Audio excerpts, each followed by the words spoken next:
ಈ ಜೋಳದ ರೊಟ್ಟಿ ಯಾರಿಗಿಷ್ಟ ಇಲ್ಲ ಹೇಳ್ರಿ. ನಮಸ್ಕಾರ ಎಲ್ಲರಿಗೂ, ಹೇಗಿದ್ರೆ ಎಲ್ಲರೂ? ನಾನಂತೂ ತುಂಬಾನೇ ಚೆನ್ನಾಗಿದ್ದೀನಿ. ಇವತ್ತಿನ ಸ್ಯಾಟರ್ಡೆ ಸ್ಪೆಷಲ್ ನಮ್ಮ ಉತ್ತರ ಕರ್ನಾಟಕದ ಜೋಳದ ರೊಟ್ಟಿ ಮತ್ತೆ ಹೆಸರು ಕಾಳು ಪಲ್ಯ ರೀ.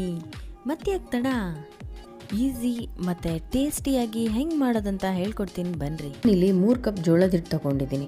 ಅದನ್ನು ಚೆನ್ನಾಗಿ ಜರಡಿ ಹಿಡ್ಕೊಂಡಿದ್ದೀನಿ, ಗಂಟಿಲ್ದಂಗೆ ಮಾಡ್ಕೊಂಡಿದ್ದೀನಿ ಆಯಿತಾ.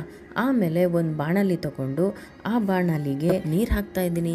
ಹಿಟ್ಟು ಯಾವುದ್ರಲ್ಲಿ ತೊಗೊಂಡಿದ್ನೋ ಅದರಲ್ಲಿ ನೀರು ಹಾಕ್ತಾಯಿದ್ದೀನಿ. ಸೊ ಎಷ್ಟು ಹಿಟ್ಟು ತೊಗೊಂಡಿರ್ತೀನೋ ಅಷ್ಟೇ ನೀರು ಹಾಕಬೇಕು. ಇಲ್ಲಿ 2 ಸ್ಪೂನ್ ಎಣ್ಣೆ ಹಾಕ್ತಾಯಿದ್ದೀನಿ. ಆಮೇಲೆ 1 ಸ್ಪೂನ್ ಉಪ್ಪು ಹಾಕ್ಕೊಳ್ತಾ ಇದ್ದೀನಿ. ಇದನ್ನೆಲ್ಲ ಮಿಕ್ಸ್ ಮಾಡ್ಕೋಬೇಕು ಚೆನ್ನಾಗೆ. ಒಂದು ಕಪ್ಪಲ್ಲಿ ಸ್ವಲ್ಪ ಜೋಳದ ಹಿಟ್ಟು ಹಾಕಿ ಅದಕ್ಕೆ ಸ್ವಲ್ಪ ನೀರು ಹಾಕಿ ಅದನ್ನು ಮಿಕ್ಸ್ ಮಾಡಿಕೊಂಡು ನೀರು ಮಾಡಿಕೊಂಡು ಆ ಮಿಶ್ರಣವನ್ನು ಈ ಕುದೀತಿರೋ ನೀರಿಗೆ ಹಾಕಿ ಮತ್ತೆ ಮಿಕ್ಸ್ ಮಾಡ್ಕೊತೀನಿ. ಆಮೇಲೆ ಜರಡೆ ಹಿಡ್ದಿರೋಂಥ ಎಲ್ಲ ಹಿಟ್ಟನ್ನು ಇದಕ್ಕೆ ಹಾಕ್ಕೊಂಡು ಅದನ್ನು ಚೆನ್ನಾಗಿ ಮಿಕ್ಸ್ ಮಾಡಿಕೊಂಡು ಒಂದು ಮುಚ್ಚಳವನ್ನು ಮುಚ್ಚಿ 1-2 ನಿಮಿಷದ ತನಕ ಇದನ್ನು ಬೇಯಕ್ಕೆ ಬಿಡಬೇಕು. ಈ ಹಿಟ್ಟು ಗಟ್ಟಿನೂ ಆಗಬಾರ್ದು, ತುಂಬ ತೆಳ್ಳಗೂ ಆಗಬಾರ್ದು. ಚಪಾತಿ ಹಿಟ್ಟಿನ ಹದಕ್ಕೆ ಬಂದ್ರೂ ಚೆನ್ನಾಗಿರುತ್ತೆ. ಮತ್ತು ನೆನ್ಪಿಟ್ಕೊಳ್ಳಿ, ಈ ಜೋಳದ ರೊಟ್ಟಿ ಮಾಡೋವಂಥದ್ದು ಒಂದು ಕಲೆ ಆಯಿತಾ. ಸೊ ಅದನ್ನು ಎಷ್ಟು ನಾದ್ತೀವೋ ಅಷ್ಟು ಚೆನ್ನಾಗಿ ಬರುತ್ತೆ. ಹರಿಯೋದು ಇಲ್ಲ, ಸೈಡ್ಗಳೆಲ್ಲ ಬಿಟ್ಕೊಳ್ಳೋದು ಇಲ್ಲ. ಈ ಥರ ಬಿಸಿಯನ್ನು ನಾದ್ಕೊಂಡು ಚೆನ್ನಾಗೆ ಒಂದು ಹದಕ್ಕೆ ತಂದಿಟ್ರೆ ತುಂಬಾ ಚೆನ್ನಾಗಿ ಬರುತ್ತೆ. ಎಷ್ಟು ಬೇಕಾದರೂ ದೊಡ್ಡದು ಮಾಡ್ಕೊತೀನಿ. ಜೋಳದ ರೊಟ್ಟಿ ಮಾಡೋದಂತೂ ತುಂಬಾ ದೊಡ್ಡ ಟಾಸ್ಕ್ ಥರ. ಯಾರೂ ಇಷ್ಟನೇ ಪಡೋದಿಲ್ಲ ಮಾಡೋದಕ್ಕೆ. ಯಾಕೆ ಅಂದರೆ ಅದು ಸರಿಯಾಗಿ ಬರೋದೇ ಇಲ್ಲ. ಒಂದು ಹರಿದೋಗುತ್ತೆ, ಇಲ್ಲ ಮಾಡೋಕ್ಕೆ ಬರೋದಿಲ್ಲ, ಹೇಳೋದಿಲ್ಲ, ಇಲ್ಲ ಮಾಡಾದ್ಮೇಲೆ ಗಟ್ಟಿಯಾಗೋದು, ಈ ಥರ ಎಲ್ಲ ಆಗುತ್ತೆ. ಎಷ್ಟು ನಾದ್ತೀವೋ ಅಷ್ಟು ರುಚಿಯಾಗಿ ಬರುತ್ತೆ ಮತ್ತು ಅಷ್ಟು ಮೆತ್ತನೇ ಆಗಿಯೂ ಬರುತ್ತೆ. ಸೊ ಈ ಥರ ಮಾಡಿಕೊಂಡು ನಾವು ಲಟ್ಟಿಸ್ಕೋಬೇಕು.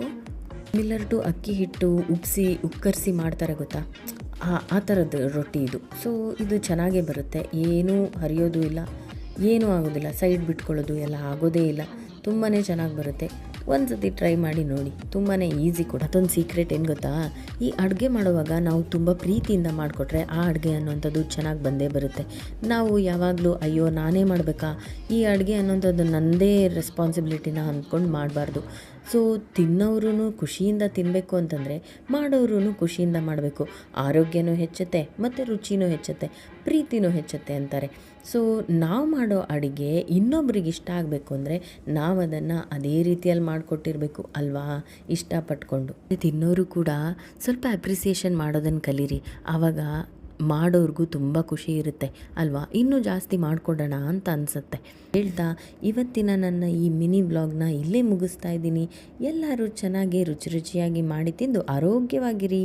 Thank you so much. ನಾಳೆ ಮತ್ತೆ ಸಿಗೋಣ. ಬಾಯ್.